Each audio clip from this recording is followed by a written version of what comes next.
بسم اللہ الرحمن الرحیم۔ السلام علیکم۔ آج اس خبر کے ساتھ ہم آپ کی خدمت میں حاضر ہوئے ہیں۔ وہ سوشل میڈیا کے تھرو یا الیکٹرانک یا پرنٹ میڈیا کے تھرو آپ تک پہنچ گئی ہوگی۔ وہ یہ خبر تھی کہ ایک بدبخت بیٹے نے اپنی بوڑھی ماں پر تشدد کیا اور پراپرٹی کے کاغذات لے کر چلا گیا اور جو نقدی تھے وہ بھی لے کر چلا گیا۔ اس سے پہلے کہ ہم خبر پر آئیں، اس سے پہلے جاننا یہ ضروری ہے کہ والدین کی کتنی اہمیت ہے ہمارے دین میں۔ سب لوگ جانتے ہیں، لیکن ایک دفعہ پھر میں آپ کو قرآن مجید کی کچھ آیات جس پر والدین کا فوکس کیا گیا ہے وہ آپ کے سامنے رکھتا چلوں۔ قرآن کریم میں سورہ بنی اسرائیل میں کہا گیا ہے کہ اپنے والدین کے ساتھ حسن سلوک سے پیش آؤ۔ بنی اسرائیل میں، سورہ بنی اسرائیل میں ہی کہا گیا ہے کہ جب تمہارے والدین بوڑھے ہو جائیں تو ان کو اف تک نہ کہو، ان کو اف تک نہ کہو۔ یہ کیا کہا گیا ہے قرآن کریم میں۔ اور اس کے علاوہ بھی بیشتر جگہ پر والدین کا جو مقام ہے، جو رتبہ ہے، وہ بیان کیا گیا، اور اسپیشلی جو ماں کا رتبہ ہے اس کے لیے تو کہا گیا ہے کہ ماں کے قدموں تلے جنت ہے۔ احادیث مبارکہ پر آتے چلیں تو نبی اکرم صلی اللہ علیہ وآلہ وسلم کا کہنا کی حدیث مبارکہ ہے کہ والدین کو دیکھنا، خوشی سے دیکھنا، ان کے چہرے کا دیدار کرنا ایک مقبول حج کے برابر ہے۔ کسی نے پوچھا کہ یا رسول اللہ صلی اللہ علیہ وآلہ وسلم، میں دن میں والدین کو 100 مرتبہ دیکھتا ہوں، محبت سے دیکھتا ہوں، تو کیا مجھے اتنا ہی ثواب ملے گا؟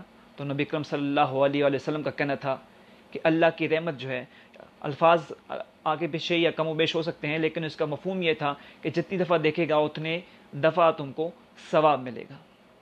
پھر آتے چلیں، پھر نبی اکرم صلی اللہ علیہ وسلم کا جو اپنی والدہ سے آپ کو محبت تھی، اور وہ بھی آپ کو اس سے چیز کی بتا سکتی ہے کہ والدین کا رتبہ کتنا ہے۔ اس کے علاوہ جو ان کی رضائی ماں تھی، حضرت حلیمہ سعدیہ رضی اللہ تعالیٰ عنہ، ان کا وہ کتنا احترام کرتے تھے۔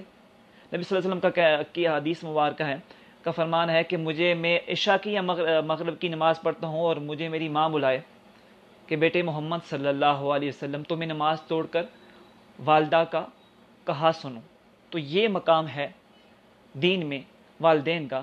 اس کے علاوہ ایک حدیث مبارکہ ہے کہ جس میں ایک صحابی کا روح نہیں نکل رہا تھا، نبی اکرم صلی اللہ علیہ وسلم کے پاس لوگ آئے تو نبی اکرم صلی اللہ علیہ وسلم نے کہا کہ جب گئے تو جب ان کی منہ سے کلمہ جاری نہیں ہو رہا تھا، تو نبی اکرم صلی اللہ علیہ وسلم نے ان کی والدہ کو بلایا، کہا کہ کیا بیٹا آپ سے ناراض ہے؟ تو انہوں نے کہا ہاں بیٹا میرا ناراض ہے۔ تو انہوں نے کہا ان کو معاف کر دیں، آپ چاہتی ہیں کہ کیا آپ کا بیٹا آگ میں جلے؟ انہوں نے کہا نہیں۔ تو جب ان کو معاف کیا گیا، والدہ نے اپنے بیٹے کو معاف کیا، تو ان کا روح جو ہے وہ پرواز کر گئی، اور جو ہے وہ ان کی جو روح ہے وہ پرواز کر گئی، اور یوں وہ ان کی زبان سے کلمہ بھی جاری ہو گیا۔ تو یہ بتانے کا مقصد یہ تھا کہ والدین کا رتبہ کہاں پہ ہے۔ تو یہ کہا گیا کہ آپ پوری زندگی ان کی خدمت کرتے رہو، تب بھی ان کے جو احسانات ہیں اولاد پر وہ بھی ختم نہیں کر سکتے۔ ایک اور واقعہ میرے ذہن میں آتا گیا ہے کہ کسی نے کہا کہ میں اپنی والدہ کو اٹھا کر حج کرواؤں، یہاں جہاں سے پہ وہ تھا مقیم وہاں سے لے کر گیا حج پر، اور وہاں پر ان کو میں نے اٹھا کر حج کروایا، تو کیا میں ان کا احسان چکا سکتا ہوں؟ تو جواب آگے سے ملا کہ نہیں، کہ تو اس رات کا بھی احسان نہیں چکا سکتا جب وہ تم نے پیشاب کیا تھا اور وہ تم کو گیلی جگہ سے اٹھا کر اس نے سوکھی جگہ پر رکھا تھا اور خود وہ گیلی جگہ پر سوئی تھی، تو اس رات کا بھی احسان نہیں چکا سکتا۔ اور والدین کا رتبہ جو ہے اس کا کوئی نعم البدل نہیں ہے، اس کا کوئی ثانی نہیں ہے۔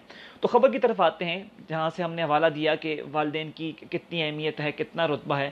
اس کے بعد خبر کی طرف آتے ہیں کہ ایک بدبخت بیٹے نے اپنی والدہ پر تشدد کیا اور پراپرٹی کے کاغذات لے کر اڑا، اور جس طرح سے تشدد کیا اور جس طرح سے گالیاں دی، مطلب گالیاں دینے کا مقصد اپنی ماں کو گالیاں دے رہا ہے، جس لہجے سے میں وہ پکار رہا ہے، اور جو گالی دے رہا ہے اپنی ماں کو گالی دے رہا ہے۔ ایسے الفاظ تو کوٹھوں پر بیٹھے جو دلال ہیں وہ استعمال نہیں کرتے، کوٹھوں پہ استعمال نہیں کرتے جو اپنی والدہ کے لیے کہہ رہے ہیں، اور کوئی بھی ایک غیرت مند بندہ اپنی والدہ کے لیے الفاظ استعمال نہیں کرتا۔ ہو سکتا ہے پراپرٹی کا مسئلہ ہو ان کے درمیان، ہو سکتا ہے کوئی مسئلہ ہو، لیکن والدہ پہ ہاتھ اٹھانا تو مطلب بنتا ہی نہیں ہے۔ اور ایک اور چیز آپ کے علم میں ہوگی، آپ بہت سارے لوگ اس چیز کے وٹنس ہو گئے کہ جو والدین کی قدر نہیں کرتا، ان کی خدمت نہیں کرتا یا ان کے ساتھ ظلم و زیادتی کرتا ہے، تو وہ اس کا عذاب جو ہے وہ دنیا میں بھگت کر جاتا ہے۔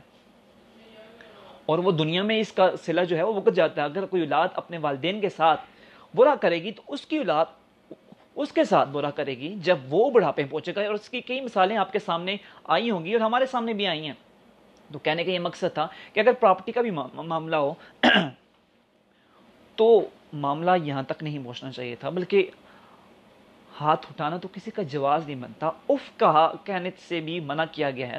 ساتھ ساتھ جو ارسلان ہے جس نے اپنی والدہ پہ تشدد کیا، اس بدبخت انسان، اس کی بیوی کا موقف آیا کہ پراپرٹی کے کاغذات تھے، ہمارے نام پر گھر تھا، لیکن ہمیں جناب جی اس نہج تک پہنچایا گیا ہے، مجھ پر اٹیک سے گئے، میرے پرائیویٹ پارٹس پر اٹیک کیے گئے، میں پریگننٹ تھی، مجھ پر زیادتی کی گئی ہے. اس وجہ سے ارسلان نے یہ جو ہے وہ قدم اٹھایا. تو اگر پراپرٹی کا بھی مسئلہ تھا، اگر کوئی بھی مسئلہ تھا، تو کیا یہ جائز ہے کہ ایک بیٹا اپنی والدہ پر ہاتھ اٹھائے؟ کیا یہ کسی بھی مہذب معاشرے میں، کسی بھی دین میں اجازت ہے کہ کیا بیٹا اپنی والدہ پر ہاتھ اٹھائے، اس طرح ننگی گالیاں دے؟ اس طرح تو میں نے پہلے بھی ذکر کر چکا ہوں کہ کوٹھے پہ بیٹھا ایک دلال بھی اس طرح کی الفاظ نہیں یوز کرتا جو اس نے اپنی والدہ کے لیے استعمال کیے تھے. تو کہاں ہے ہمارا معاشرہ، کس طرف جا رہا ہے؟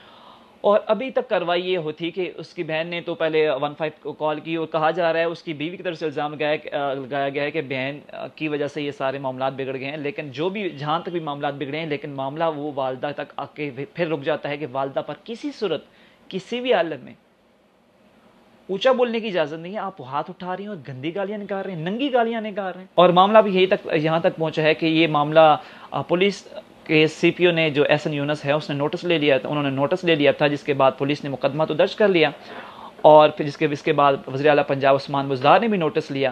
لیکن معاملہ پھر اٹکا ابھی کہاں ہوا ہے؟ اب معاملہ اٹکا ہوا ہے، کورٹ میں آ کے یہ اٹک گیا کہ وہاں پر ارسلان صاحبہ کی بیوی نے اپنے ہسبینڈ کی عبوری ضمانت حاصل کر لی. اور ہمارا قانون ماشاءاللہ کہنا چاہیے ایسے قانون پر کہ ہمیں اتنی چھوٹ دیتا ہے کہ جو بدبخت انسان اپنی والدہ کی قدر نہ کرے، ان پر ہاتھ اٹھائے، ان کو گننگی گالیاں نکالے، اس کو بھی چھوٹ دے دیتا ہے. تو عبوری ضمانت حاصل کر لی ہے جی ارسلان صاحب نے 6 تاریخ تک، 6 اگست تک. اب یہ کیس جو ہے ان کو عدالت نے حکم دیا کہ وہ شامل تفتیش رہیں، لیکن ابھی وہ ضمانت پر ہیں. مطلب ابھی تک جو ہے اس بوڑھی والدہ کو جس طرح گھسیٹا گیا، جس طرح مارا گیا، اس کو انصاف نہیں ملا، اور وہ بدبخت درندہ دندناتا ہوا پھر رہا ہے. اور جو ہے وہ قانون جو ہے، اور اس نے اس کو ایک رائے فرار دے دی ہے کہ تو بیٹا بھاگ جا، ابھی ہم ہیں. تو یہ معاملہ بھی یہاں تک پہنچا ہے. معاملے کا اس ویڈیو کو ڈسکس کرنے کا مقصد یہ تھا کہ والدین کا جو رتبہ ہے اس کا کوئی بھی ثانی نہیں ہے، اس کا کوئی نعم البدل نہیں ہے. اور بدبخت ایسے لوگ ہیں، ان کا نہ دنیا میں کچھ بنتا ہے اور آخرت ان کی ہے ہی برباد، دنیا بھی ان کی برباد ہے. تو اگر اس کو سزا جو ہے وہ جلدی ملنی چاہیے، اور اگر اس کو یہ ایسی رائے اختیار کرتا گیا تو ہمارے معاشرے میں اس کے برے اثرات مرتب ہوتے ہیں. اور میں اس ویڈیو کو پورا نہیں دیکھ سکا جب یہ والدہ پہ تشدد کر رہا تھا، تو میں اس ویڈیو جیسی ہمارے پاس آئی تو ہم نے اس کو پورا نہیں دیکھ سکا. مجھ سے یہ نہیں دیکھا گیا کہ ایک بدبخت بیٹا اپنی والدہ پہ تشدد کرے. تو آج کا معاملہ یہ تھا کہ ہمارا جہاں اس کو ابھی تک وہ شخص ارسلان نامی شخص گرفتار نہیں ہوا، بلکہ اسے کورٹ نے عبوری ضمانت جو ہے وہ 6 اگست تک دے دی ہے. اگر آپ کو یہ ویڈیو پسند آئی ہے تو اپنا فیڈ بیک لازمی دیجیے گا. اپنا خیال رکھیے گا. بہت شکریہ. اور جن لوگوں نے ہمارا چینل سبسکرائب نہیں کیا وہ بھی ہمارا چینل سبسکرائب کر دیں. بہت شکریہ آپ کا.